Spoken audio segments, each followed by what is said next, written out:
When I was a fifth grader, I had a progressive principal. We would eat lunch in the gym, in the bleachers, and watch the boys play basketball.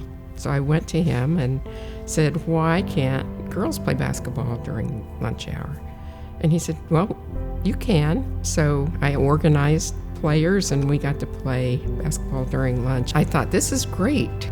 I can do this for a career. I just need to ask people and they'll give me permission to do it and it's done. My life didn't turn out like that. You had those years of a lot of struggle and a lot of resistance. She knew what she was after and she would do what she needed to do. I met Patty in 1972, so we go back 50 years. She was teaching and coaching at Washburn Rural High School. I started at Washburn Rural High School in Topeka right after I graduated and started the girls' sports at Washburn Rural. I started volleyball, basketball, and track and tennis. We had no uniforms, so we wore our gym suits.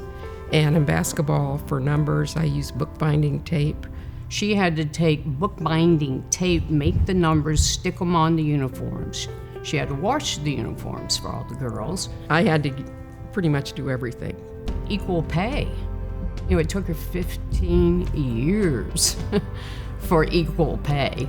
I protested and said that I should be getting paid to coach. Our men coaches the next year would not get a raise. The raise they were going to get was my salary. Now, do you think the men coaches at that time were really happy with me? I went to Washburn University and I was the first full-time women's basketball coach. I played for Patty from 1982 to 1984. She recruited me out of high school back in 1980. We knew there was struggles. We always knew there was inequities, but Pat didn't, bring that to our table. We were very aware that this law was in the works, and we would write our leaders in Congress and ask them to pass Title IX.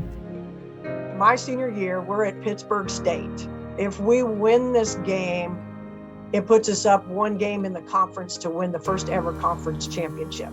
The score's tied, 12 seconds left, and Pittsburgh State has the ball in their end of the court. Stole the ball, came out around, and from three-quarters court, right before the buzzer, the ball was in midair. It swished.